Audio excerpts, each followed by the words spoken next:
तो ये कहानी है हमारे हीरो ज़ियाओफान की, जो कि बचपन से ही बहुत ज्यादा इनोसेंट लड़का था। वो हमेशा से खुद को एक ऐसे हीरो की तरह देखना चाहता था जो कि अच्छाई का साथ देते हुए बुराई के खिलाफ फाइट करे। लेकिन धीरे धीरे उसकी जिंदगी में सब कुछ बदलने शुरू हो गया, क्योंकि सबसे पहले तो उसके पेरेंट्स मारे गए, जिसके लिए ज़ियाओफान सारी जिंदगी डीमंस को ही दोषी ठहराता रहा। लेकिन आखिरकार उसे मालूम होता है कि उसके पेरेंट्स को तो इंसानों ने ही जान से मारा है। ये जानकर तो ज़ियाओफान अंदर से पूरी तरीके से टूट गया था, क्योंकि वो अब तक जिन डीमंस को बुरा समझता रहा वो तो हमेशा से उसकी मदद कर रहे थे, जबकि दूसरी तरफ उसके अपने इंसानों ने ही उसे धोखा दे दिया। पर हद तो तब हो गई जब इंसान उससे उसका प्यार छीन लेते हैं। अपनी लवर को अपनी आंखों के सामने मरता हुआ देखकर तो ज़ियाओफान गुस्से से पागल हो गया और वो कसम खाता है कि आज के बाद वो अच्छाई का साथ नहीं देगा। और यही से ज़ियाओफान की इवल आर्क की शुरुआत हो गई। हम लोगों ने इसके सीजन 1 को ऑलरेडी अपने इसी चैनल पर अपलोड कर दिया है, जिसका लिंक आप लोगों को नीचे डिस्क्रिप्शन और कमेंट बॉक्स में मिल जाएगा। अगर अभी तक आप लोगों ने वो नहीं देखा तो पहले वो जाकर चेकआउट कर लो, क्योंकि अब से हम लोग सीजन 2 को शुरू करने वाले हैं। तो सीजन 2 की शुरुआत में हम लोगों को सबसे पहले यहाँ पर एक रेस्टोरेंट का सीन दिखाया जाता है, जहाँ पर कुछ लोग आपस में बैठकर चलती हुई जंग के बारे में बात कर रहे थे कि कैसे इस डीमन सप्रेसिंग जंग की वजह से हम जैसे नॉर्मल इंसानों का बहुत ज्यादा नुकसान हुआ।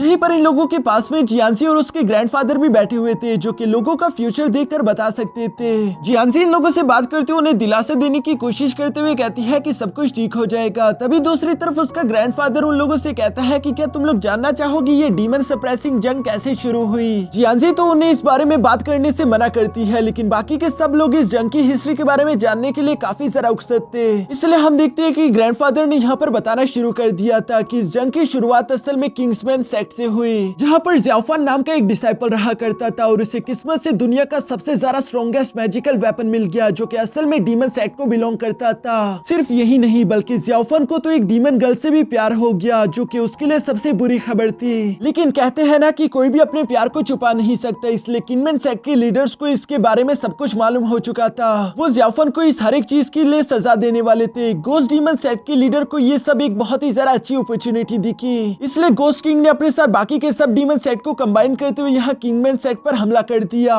सिचुएशन को इतना ज्यादा क्रिटिकल देखकर किंगमैन सेक्ट के लीडर ने एक्सिक्यूशन सो टेक्निक का इस्तेमाल करते हुए वहाँ पर मौजूद डीमंस पर हमला कर दिया। साथ ही साथ वो यहाँ पर ज़ियाओफान को भी जान से मार देना चाहते थे, लेकिन उसकी लवर बाई यूवी ज़ियाओफान को बचाने के लिए उस अटैक के सामने आ गई। इतनी कहानी सुनकर वो सब लोग बहुत ही ज्यादा हैरान होते हुए सवाल करके पूछते हैं कि फिर आखिर उस लड़की का क्या हुआ, जिस पर ग्रैंडफादर और वहाँ का एक वेटर उदास होते हुए कहते हैं कि उसके बाद वही हुआ जो होना था, वो लड़की मारी गई। जबकि ये सारी बातें वहाँ पर बैठा हुआ ज़ियाओफान भी सुन रहा था, लेकिन इन लोगों को इस बारे में कुछ भी मालूम नहीं। दूसरी तरफ ज़ियावियन के गुस्से की वजह से वहाँ तेज हवाएं चलना शुरू हो जाती है, जो देखकर वो सब लोग परेशान हो गए। जबकि इसी लम्हे ज़ियाओफान भी वहाँ से गायब हो जाता है। इसके बाद सीन शिफ्ट होकर दूर कहीं एक बैटल ग्राउंड पर आ गया, जहाँ पर दोनों तरफ से ही डीमंस की आर्मी एक दूसरे के साथ फाइट कर रही थी। इन दोनों में से एक आर्मी तो गोस्ट डीमन सेक्ट की थी और दूसरी blood refining hall demon sect की। ये दोनों आज यहाँ पर क्यों फाइट कर रहे हैं इसके बारे में हम लोगों को अभी तक कुछ नहीं बताया जाता। यहाँ ब्लड रिफाइनिंग डीमन सेक्ट का ये ग्रुप यहाँ पर पहुंच चुका था, जिन्हें मास्टर नियान लीड करता है। मास्टर नियान के यहाँ पर आने की वजह से इस जंग की दिशा तो अचानक से बदलना शुरू हो गई, क्योंकि वो काफी ज्यादा ताकतवर था।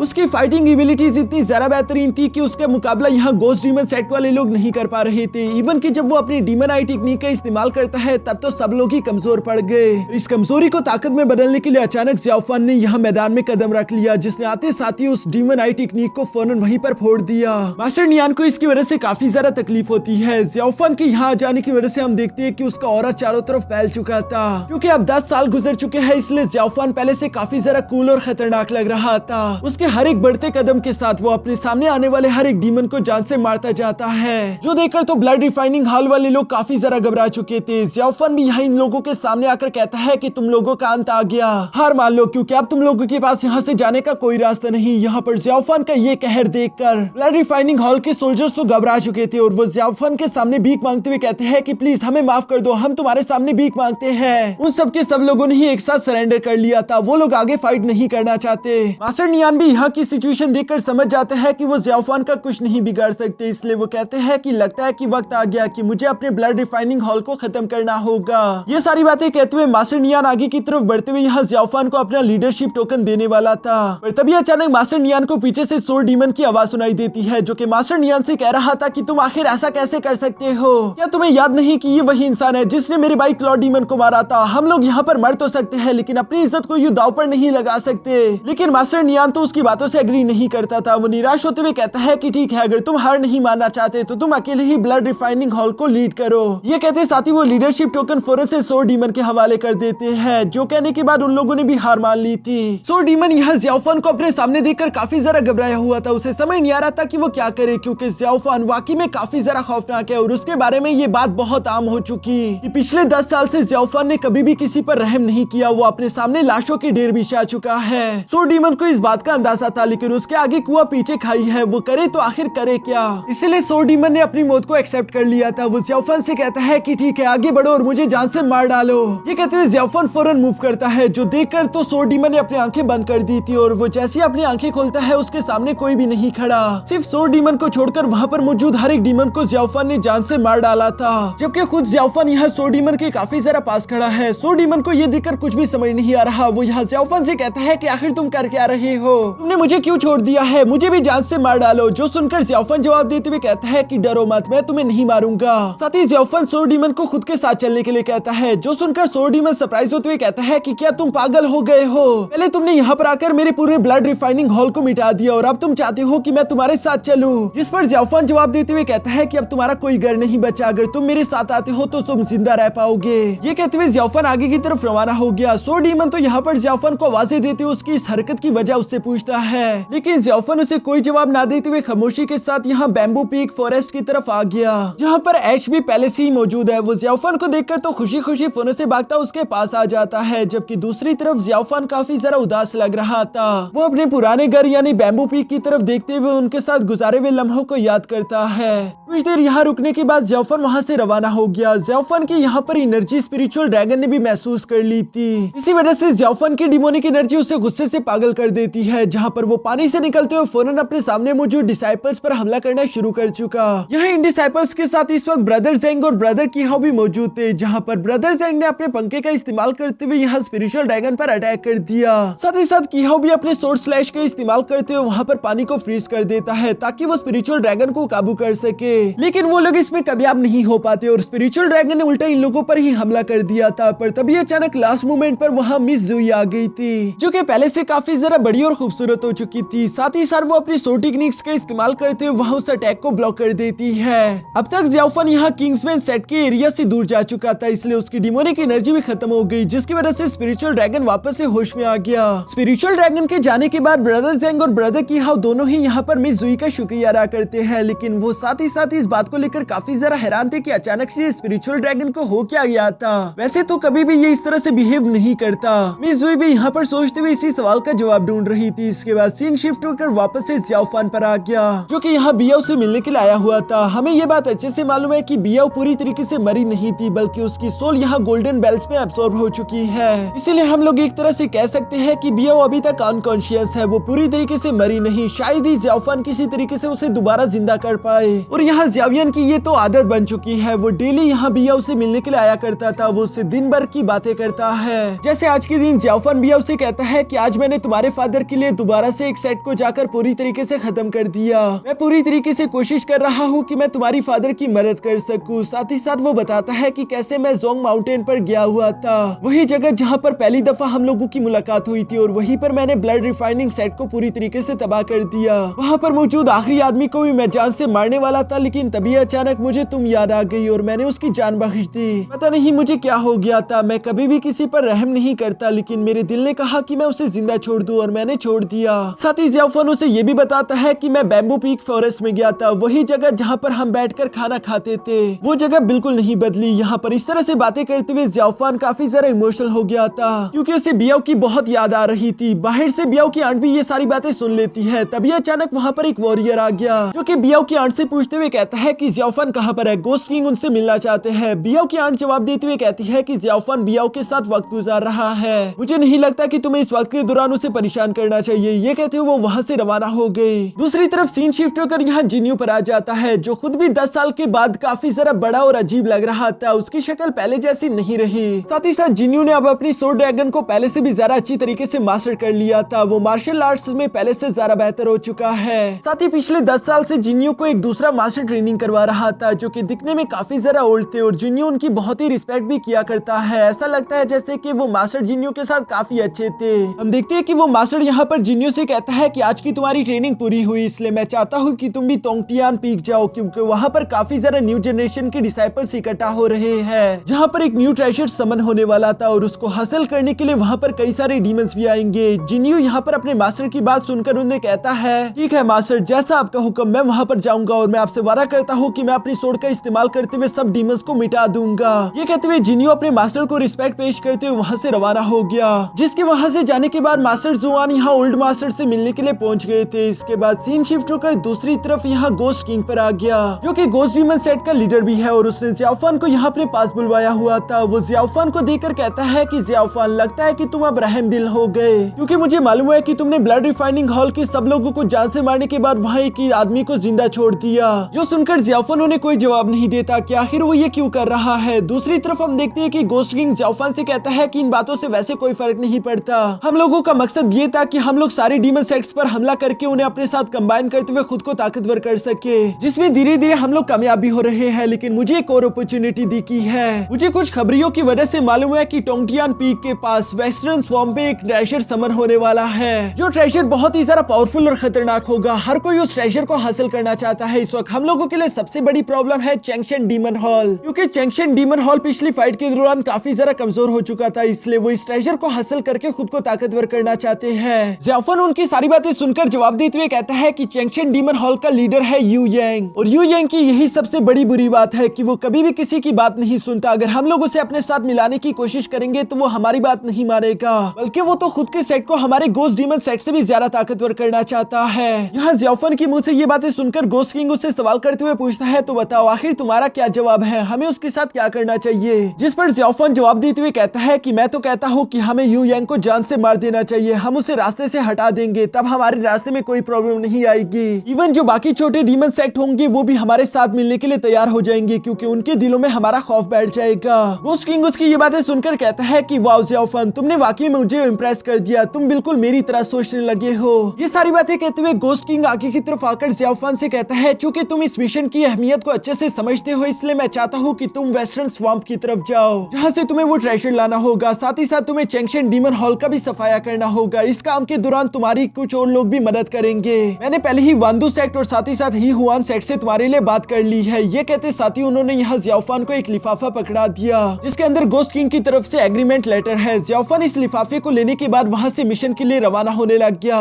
तभी अचानक गोस्ट किंग यहाँ ज़ियाओफान से सवाल करते हुए पूछते हैं कि ज़ियाओफान, क्या तुम अभी भी अच्छाई और बुराई में यकीन रखते हो? जो सुनकर ज़ियाओफान कुछ देर खड़े होकर अपनी जगह पर सोचता रहा, लेकिन उसे कोई भी जवाब नहीं मिलता, इसलिए वो बिना जवाब दिए ही वहाँ से रवाना हो जाता है। इसके बाद सीन शिफ्ट होकर दूसरी तरफ किंग्समैन सेक्ट पर आ चुका था, जहाँ पर हम देखते हैं कि उन्होंने सब डिसाइपल्स को ही एक जगह पर इकट्ठा कर लिया है। यहाँ इन सब पीक्स के डिसाइपल्स को एक जगह पर इकट्ठा करके उनसे ब्रदर ज़ियाओकाई कहता है कि तुम लोगों को ऑलरेडी खबर मिल चुकी होगी कि टोंगटियान पीक वेस्टर्न स्वॉम्प की तरफ एक न्यू ट्रेजर समन होने वाला है, जिसको हासिल करने के लिए हम लोग वहाँ पर जाएंगे। रास्ते में हम लोगों का सामना कई सारी मुश्किलों से होगा, लेकिन मैं चाहता हूँ कि तुम लोग अच्छाई के लिए उन सब डीमंस को जान से मार डालो। यहाँ डीमंस को जान से मारने की खबर सुनकर तो वो सबके सब डिसाइपल्स ही जोश से बढ़ चुके थे। इसके बाद हम देखते हैं कि वो सब लोग ही वेस्टर्न स्वॉम्प की तरफ बारी बारी करके रवाना हो गए। इवन की टियानियन टेम्पल और फैंक्शन वैली के लोग भी वहाँ वेस्टर्न स्वॉम्प की तरफ ही जा रहे थे, ताकि वो लोग वहाँ पर किंग्समैन सेट के डिसाइपल्स का साथ दे सके। ज़ियाओफान भी बिल्कुल उसी रास्ते पर जा रहा था। जल्दी एक बड़ी जंग इन लोगों के सामने आने वाली है, जिसका इन लोगों को अंदाजा तक नहीं। इसके बाद सीन शिफ्ट होकर दूसरी तरफ यहाँ चैंगशन डीमन हॉल की यू यांग पर आ गया था, जो कि अपने पूर्वजों के सामने बैठकर उनसे प्रे करते हुए साथ ही साथ अपने पास्ट के बारे में भी याद करता है कि कैसे जब वो लोग किंग्समैन सेट में उन पर हमला करने गए थे तो मास्टर डाओ जुआन ने अपने एग्जीक्यूशन सोर्ड का इस्तेमाल करते हुए यहाँ चैंगशन डीमन हॉल के कई सारे डिसाइपल्स को जान से मार डाला था। वो गुस्सा होते हुए कहता है कि उसकी वजह से हमारी सेट की काफी ज्यादा बेइज्जती हुई है और मैं अपनी बेइज्जती का बदला जरूर लूंगा, फिर चाहे मेरे रास्ते में जो भी आए मैं उसे पूरी तरीके से मिटा दूंगा। मुझे इस बात से फर्क नहीं पड़ता। जल्दी यहाँ पर एक ट्रेजर समन होने वाला है और इस ट्रेजर की यही तो खासियत है कि उसकी ताकत का कोई अंदाजा नहीं लगा सकता, इसलिए हम उसे हर हाल में हासिल करेंगे। साथ ही साथ मास्टर यू यांग को लगता था कि वो ट्रेजर उन्हीं को बिलोंग करता है, क्योंकि वो ट्रेजर यहाँ चैंगशन डीमन हॉल के एरिया में ही समन हो रहा था। इस ट्रेजर की खबर चूंकि चारों तरफ फैल चुकी थी, इसलिए हम देखते हैं कि जियांसु भी अपने दादा के साथ इसी ट्रेजर की इंफॉर्मेशन लेने के लिए यहाँ पास में ही पहुंच चुकी थी। लेकिन वो लोग इस बात को अच्छे से जानते रहे कि डुआंग विलेज का ये जंगल काफी ज्यादा खतरनाक है, जहाँ पर बाकी के सब कल्टिवेटर्स भी डीमंस के साथ फाइट कर रहे थे। यहाँ पर इस फाइट के दौरान हमें इंसानों के तीनों सेक्ट दिखाए जाते हैं, जिसमें जिसमें टियानियन टेम्पल, फेंशेंग वैली और साथ ही साथ किनमेन सेक्ट भी मौजूद था। लेकिन उन डीमंस के साथ मुकाबला करते हुए इन लोगों को काफी ज्यादा मुश्किलें पेश आ रही थी। इससे पहले कि ये लोग यहाँ पर फाइट हार जाते, तभी अचानक इन लोगों की रीइंफोर्समेंट यहाँ पर पहुंच गई, जहाँ पर सबसे पहले मिज़ुई अपनी सो टेक्निक का इस्तेमाल करते हुए वहाँ पर कई सारे डीमंस को जान से मार डालती है। साथ ही साथ जिनियो ने भी अपने स्पिरिचुअल ड्रैगन टेक्निक का इस्तेमाल करते हुए वहाँ उन डीमंस पर हमला कर दिया। यहाँ पर डीमंस इस रीइंफोर्समेंट को देखकर घबराते हुए फौरन से अपनी जान बचाकर वहाँ से रवाना हो गए। पीछे इकट्ठा हुए टियानियन टेम्पल, फेंशेंग वैली और किंग्समैन सेट के लोग यहाँ इन डीमंस को इतनी आसानी के साथ जाने नहीं देने वाले थे, इसलिए हम देखते हैं कि वो सब लोग मिलकर उन्हें फॉलो करना शुरू कर देते हैं। दूसरी तरफ सीन शिफ्ट होकर यहाँ सोर डीमन पर आ जाता है, जिसकी किस्मत उसे यहाँ डुआंग विलेज ले आई थी। डुआंग विलेज में पहले से ही जियांजी अपने ग्रैंडफादर के साथ मौजूद थी, जो कि लोगों को फ्यूचर बताते हैं, लेकिन कोई भी यहाँ पर अपनी किस्मत को देखने के लिए नहीं आ रहा था। इवन की सोर डीमन भी यहाँ पर उनका मजाक बनाते हुए कहता है कि मुझे मालूम है कि तुम लोग सिर्फ लोगों को लूटते हो, तुम लोगों को कोई फ्यूचर नहीं मालूम। और इसी तरह से वो इन्हें चिढ़ाकर वहाँ से रवाना हो जाता है। तभी अचानक हम देखते हैं कि यहाँ पर चैंगशिंग डीमन हॉल के कुछ वॉरियर्स पहुंच गए, जो कि इस विलेज पर कब्जा करना चाहते थे। ये देखकर वहाँ पर मौजूद कुछ वॉरियर्स कहते हैं कि हम लोग ऐसा नहीं होने देंगे, ये हमारा विलेज है और तुम लोग इसी तरह से आकर किसी भी विलेज पर कब्जा नहीं कर सकते। लेकिन वो चैंगशिंग डीमन हॉल के वॉरियर तो काफी ज्यादा ताकतवर थे और वो आसानी के साथ इन लोगों को हरा देते हैं, जिसकी वजह से मजबूरन उन सब लोगों को भागना पड़ा। जबकि चैंगशिंग डीमन हॉल के वॉरियर्स यहाँ पर इन सब लोगों को धमकी देते हुए कहते हैं कि चलो जल्दी जल्दी इस डुआंग विलेज को पूरी तरीके से खाली कर दो। ये सुनकर तो जियांजी और उसके ग्रैंडफादर भी निराश होकर अपना सामान बांधते हुए वहाँ से रवाना होने ही वाले थे, पर तभी अचानक वहाँ पर एक अनजान वॉरियर पहुंच गया, जो कि जियांजी के सामने खड़ा होकर कहता है कि क्या तुम मुझे मेरे फ्यूचर की भविष्यवाणी करके बता सकती हो, मैं जानना चाहता हूँ। जो सुनकर जियांजी ने कहा कि हाँ क्यों नहीं, लेकिन पीछे की तरफ मौजूद चैंगशिंग डीमन हॉल के वॉरियर जहाँ पर गुस्सा होते उस लड़के से कहते हैं कि क्या तुम्हें सुनाई नहीं दे रहा, हमने कहा कि अभी के अभी इस विलेज को खाली करो। जो सुनकर हम देखते हैं कि वो वॉरियर रिएक्ट नहीं करता, बल्कि वो सामने मौजूद पेपर पर अपना नाम लिखना शुरू कर देता है। यहाँ पीछे मौजूद वो वॉरियर आगे की तरफ बढ़ते उस लड़के पर हमला करना चाहते थे, लेकिन दूसरी तरफ उस लड़की की ताकत काफी ज्यादा थी। उसकी 16 अटैक्स की वजह से ये सारे वॉरियर हिट होकर पीछे आ गिरे। ये देखकर तो वो सभी के सब सोल्जर्स काफी जरा हैरान हो गए और वो सवाल करते हुए पूछते हैं कि आखिर तुम कौन हो। दूसरी तरफ उस लड़के का नाम यहाँ पूरा हो चुका था। वो सबके सामने अनाउंसमेंट करते हुए बताता है कि मेरा नाम है किन रियू। यहाँ किन रियू का नाम सुनकर तो वो वॉरियर्स काफी जरा घबरा गए और वो अपनी जान बचाते हुए फौरन वहाँ से उठकर भाग जाते हैं। ये देखकर तो वहाँ पर मौजूद सब लोग ही हैरान थे, जबकि दूसरी तरफ जियांसी अपने सामने मौजूद किन रुई की यहाँ पर फ्यूचर देखना शुरू कर देती है। कुछ देर तक मंत्र पढ़ने के बाद आखिरकार वो किन रुई से कहती है कि मुबारक हो, आज का दिन तुम्हारा काफी जरा लकी रहेगा।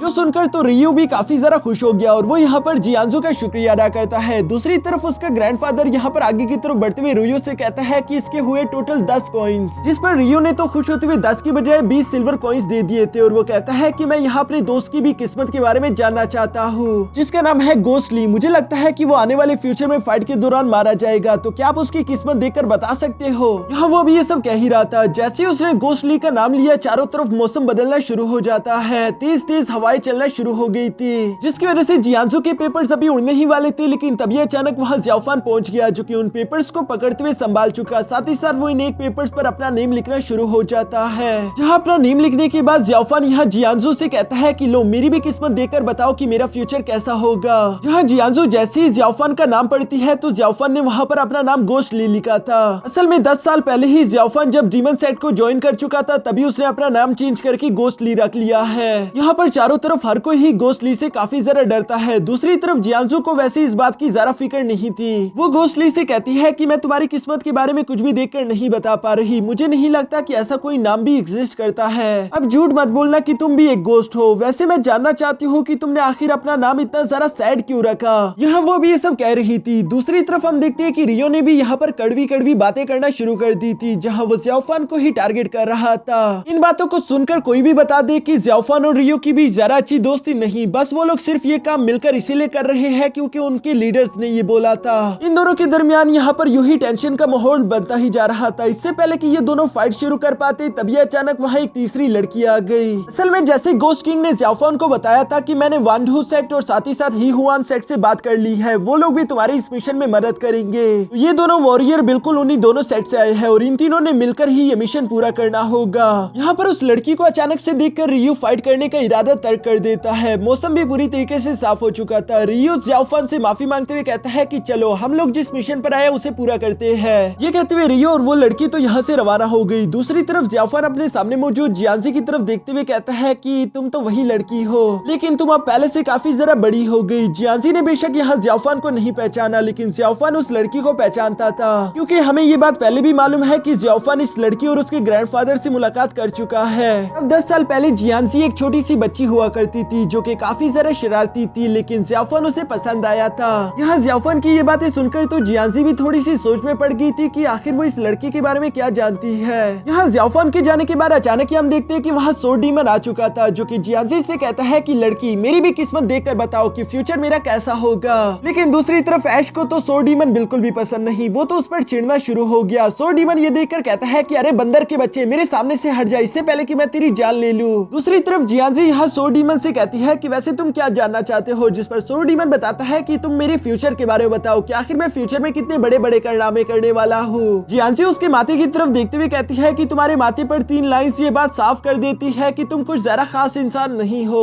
और तुम फ्यूचर में कोई ज्यादा बड़ा कारनामा भी नहीं करने वाले। सोर्ड डीमन को अपना ये फ्यूचर बिल्कुल भी पसंद नहीं आता, इसलिए वो जियांजी पर गुस्सा कर रहा था। जबकि दूसरी तरफ जियांजी का ग्रैंडफादर यहाँ सोर्ड डीमन से कहता है कि तुम्हें तुम्हारी किस्मत मालूम हो गई, चलो अब इसके हुए 7 कॉइंस। लेकिन सोर्ड डीमन यहाँ पर पैसे देने से मना कर देता है और वो गुस्सा होकर वहाँ से रवाना हो गया, क्योंकि वो चिल्लाते हुए कह रहा था कि ये सब बेकार की बातें हैं, तुम लोगों को किस्मत देखने नहीं आता। दूसरी तरफ पीछे मौजूद ऐश को तो ये बात बिल्कुल भी पसंद नहीं आती कि सोर्ड डीमन बिना पैसे दिए जा रहा है, इसलिए हम देखते हैं कि वो तेजी के साथ जंप करते हुए सीधा सोर्ड डीमन से कुछ कॉइंस लेकर फौरन से यहाँ जियांजी के पास पहुंच गया, जो देखकर सोर्ड डीमन को पहले तो ऐश पर काफी जरा गुस्सा आता है, लेकिन फिर वो उसे छोड़ते हुए कहता है कि तुम्हें मैं किसी और दिन देख लूंगा। जियांजी तो ऐश की ये हरकत देखकर मुस्कुराते हुए कहती है कि नन्हे दोस्त तुम मुझे काफी पसंद आए। ये कहते हुए जियांजी ने ऐश को थोड़ा बहुत खाने के लिए भी दे दिया था, जिसे लेने के बाद जियांजी फौरन से सोर्ड डीमन के पीछे भाग गया। जिसके जाने के बाद अचानक ही हम उस पहले वाली लड़की को देखते हैं, जो कि यहाँ पर जियांजी को देखते हुए कहती है कि पूरे 3 साल हो गए लेकिन तुम बिल्कुल नहीं बदली। दूसरी तरफ जियांजी उस लड़की को देखकर कहती है कि सिस्टर ये तो तुम हो, और ये कहते साथ ही वो फौरन से भागते हुए उसके पास आ गई, जो देखकर ये बात साबित हो जाती है कि ये दोनों लड़की पास में जरूर एक दूसरे के साथ मिली होगी, इसी वजह से ये एक दूसरे को अच्छे से पहचानती है। यहाँ इस मेल जोल के बाद हम देखते हैं कि वो लड़की जिसका नाम गोल्डन फेरी था, वो जियांजू और उसके ग्रैंडफादर को अपने साथ लेकर यहाँ जंगल में आ जाती है, जहाँ पर उसकी मुलाकात रियो और ज़ियाओफान से होने वाली थी। यहाँ पर कई सारे डीमंस भी इन लोगों को फॉलो कर रहे थे, लेकिन गोल्डन फेरी की पावर्स काफी जरा खतरनाक थी। वो सिर्फ अपनी कुछ एनर्जी अनलिश करते हुए वहाँ पर मौजूद सब डीमंस को वहाँ से भगा देती है। अभी हम देखते हैं कि वहाँ पर दूसरी तरफ से रियो भी आ चुका था, जो कि गोल्डन फेरी से मिलकर कहता है कि तुमसे मिलकर काफी जरा खुशी हुई। लेकिन गोल्डन फेरी रियो से मिलकर जरा खुश नहीं थी। वो कहती है कि कुछ दिनों पहले हमारे ही हुआन सेक्ट की कुछ डिसाइपल्स जान से मारे गए, जिनकी मौत की वजह वांडू पॉइजन सेक्ट था, क्योंकि उनकी बॉडी पर हमें पॉइजन मिला, यानी कि ये सब के सब तुम लोगों की गलती है। जो सुनकर रियो जवाब देते हुए कहता है कि अगर ऐसा कुछ भी है कि हमारी वांडू पॉइजन सेक्ट ने कुछ गलत किया तो मैं उसकी एक्सप्लेनेशन जरूर दूंगा, लेकिन उससे पहले तो अभी हमें कुछ और भी जरूरी काम करने हैं। जो सब सुनकर गोल्डन फेरी यहाँ पर जियांजू से कहती है कि तुम यहीं पर रुककर मेरा इंतजार करना, मैं जितना जल्दी हो सके वापस आ जाऊंगी। ये कहते साथ ही गोल्डन फेरी रियो के साथ वहाँ से कहीं पर रवाना हो गई, जिनके जाने के बाद जियांजी वहीं पर रुककर इंतजार करती है। यहाँ पर काफी जरा तेज बारिश भी शुरू हो चुकी थी। तभी दूसरी तरफ से हम देखते हैं कि ऐश गीला होता हुआ तेजी के साथ यहाँ जियांजी के पास आ गया, जिसे एक बार फिर से अपने सामने देखकर जियांजी तो काफी जरा खुश हो जाती है। साथ ही साथ उसे फॉलो करते करते वहाँ पर सोर्ड डीमन भी आ चुका था, जिसके पास एक अम्ब्रेला भी है। सोर्ड डीमन तो यहाँ जियांजी के सामने आने के बाद जियांजी से सवाल करते हुए पूछता है कि लड़की क्या तुम्हें ये अम्ब्रेला चाहिए? जो कहने के बाद सोर्ड डीमन तो अपने मन में यही सोच रहा था कि अभी ये लड़की मेरे सामने गिड़गिड़ाते हुए कहेगी कि प्लीज बड़े भाई ये अम्ब्रेला मुझे दे दो, मैं तुमसे भीख मांगती हूँ, वरना इस बारिश में मैं भीख पर बीमार हो जाऊंगी। वो अभी इसी तरह की बातें सोच ही रहा था, लेकिन दूसरी तरफ जियांजी उसे मना करते हुए कहती है कि नहीं, इस अम्ब्रेला को तुम अपने पास रखो,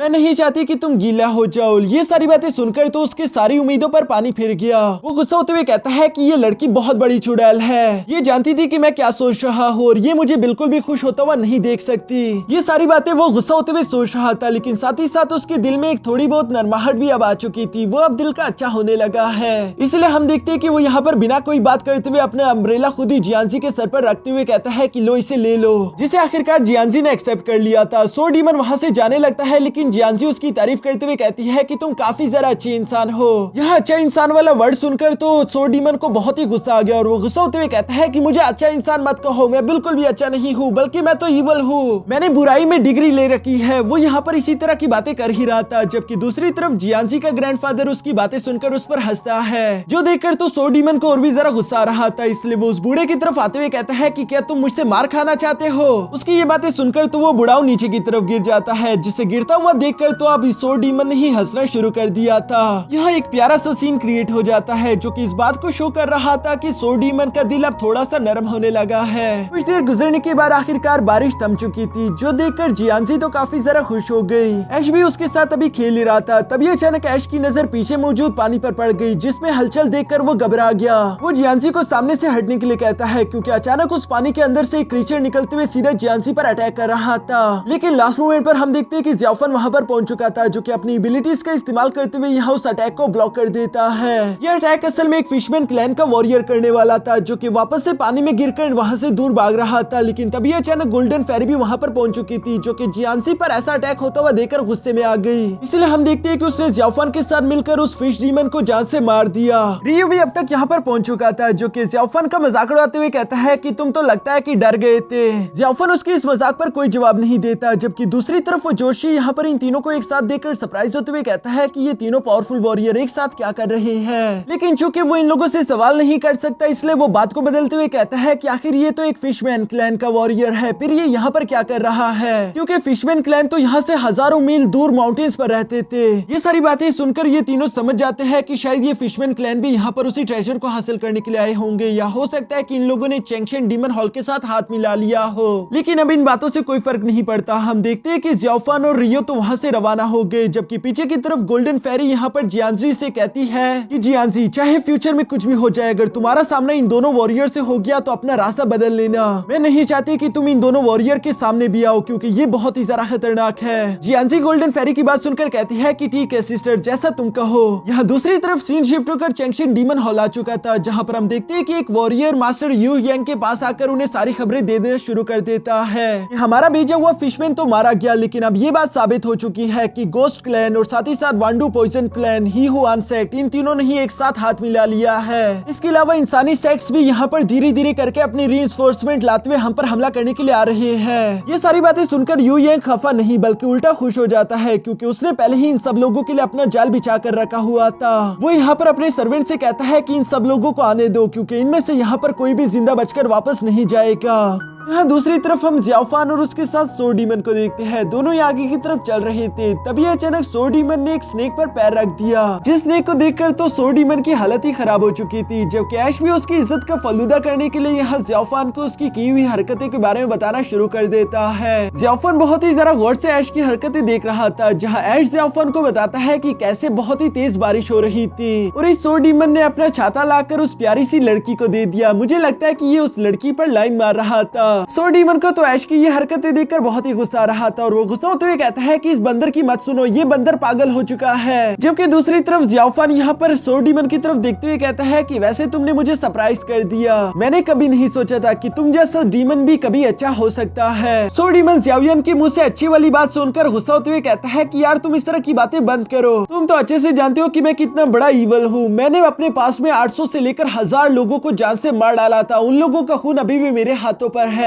मैं तो पैदा ही इवलनेस के लिए हुआ था। लेकिन ज़ियाओफन यहाँ पर जवाब देते हुए कहता है कि इस बात से मुझे फर्क नहीं पड़ता कि तुमने पास्ट में कितने लोगों की जान ली है, मैं तो बस ये कह रहा हूँ कि तुम धीरे धीरे करके बदल रहे हो। तुमने एक बारिश में भीगती हुई लड़की की जान बचाई, वो भी एक हीरो की तरह। ज़ियाओफन की ये बातें सुनकर सोर डीमन तो गुस्से से पागल हो रहा था। वो कहता है कि सच कह रहा हूँ, मुझे उस लड़की से फर्क नहीं पड़ता, वो लड़की तो मेरे लिए कोई भी मायने नहीं रखती, मैं इवल था और हमेशा इवल रहूंगा। लेकिन यहाँ जियांजी के बारे में सोचते हुए अचानक से सोर डीमन मुस्कुराते हुए कहता है कि वैसे वो लड़की दिखने में इतनी भी बुरी नहीं है। पर ये सब सोचते हुए अचानक वो खुद को दोबारा से होश में लाया। वो रोकते हुए खुद को कहता है कि नहीं, मैं उसके बारे में नहीं सोच सकता, मैं एक डीमन हूँ और मुझे डीमंस की तरह ही सोचना चाहिए। साथ ही साथ वो अपने चारों तरफ ज़ियाओफन को ढूंढ रहा था, जो कि इस वक्त यहाँ से गायब हो चुका है, पता नहीं वो कहाँ चला गया। दूसरी तरफ सीन शिफ्ट होकर यहाँ इंसानी वॉरियर्स पर आ जाता है, जिनके लिए पहले से ही चैंगशेन डीमन हॉल के लोगों ने जाल बिछाकर रखा हुआ था। जैसे ही फेंगशेन हॉल के वॉरियर्स यहाँ पर कदम रखते हैं, अचानक से उस दलदल ने इन सब लोगों को निगलना शुरू कर दिया, जो देखकर ब्रदर ज़ाओ काई और मिस ज़ुई उनमें से कुछ लोगों की जान तो बचा लेते हैं, जबकि कुछ की जान ना बचा जा सकी और वो यहाँ पर मारे गए। ये देखकर उनको काफी जरा बुरा फील होता है, लेकिन साथ ही साथ उन्हें उन डीमंस पर अब काफी जरा गुस्सा भी आ रहा था। पर चूंकि ऑलरेडी शाम हो चुकी थी, इसलिए वो लोग जानते रहे कि जल्दी अंधेरा हो जाएगा। अभी के लिए इन लोगों को वापस पलटना पड़ता है। जबकि यहाँ रात होने के बाद हम देखते हैं कि सारे वॉरियर्स मास्टर यू यांग के पास रिपोर्ट लेकर पहुंच चुके थे और वो सारे वॉरियर यहाँ मास्टर यू यांग को बताते हैं कि सब कुछ बिल्कुल प्लान के मुताबिक मुताबिक चल रहा है, सिवाय उन 3 वॉरियर्स को लेकर। यहाँ असल में वो लोग गोल्डन फेरी, ज़्याओफान और रियो के बारे में बात कर रहे थे, जो कि काफी ज्यादा ताकतवर है। इन तीनों वॉरियर से इन लोगों को डर भी लग रहा था, लेकिन मास्टर यू यंग कहते हैं कि तुम लोग फिक्र मत करो, अगर सब कुछ प्लान के मुताबिक चलता रहा तो कोई भी गड़बड़ नहीं होगी, और एक बार हम लोगों ने वो ट्रेजर हासिल कर लिया, फिर चाहे 3 सेक्ट हो या फिर 10 सेक्ट, हम सबका सामना कर सकते हैं। इसलिए तुम सब लोगों को सिर्फ प्लान पर ध्यान देना होगा, और उनके लिए हमने जो जाल बिछा कर रखे हुए हैं, तुम सब लोगों को उन्हें जाल की तरफ लेकर आना होगा। जो सुनकर तो वो सबके सब वॉरियर यहाँ से अपने मिशन पर रवाना हो गए, और इसी के साथ हमारा ये एपिसोड यहीं पर खत्म हो जाता है। नेक्स्ट एपिसोड में हम लोगों को एक जबरदस्त फाइट देखने को मिलेगी, जो कि जल्दी मैं अपने इस चैनल पर अपलोड कर दूंगा। लेकिन उसके लिए मैं चाहता हूँ कि अगर आप लोगों को वीडियो अच्छी लगी तो वीडियो को लाइक कर देना और एक प्यारा सा कमेंट कर देना।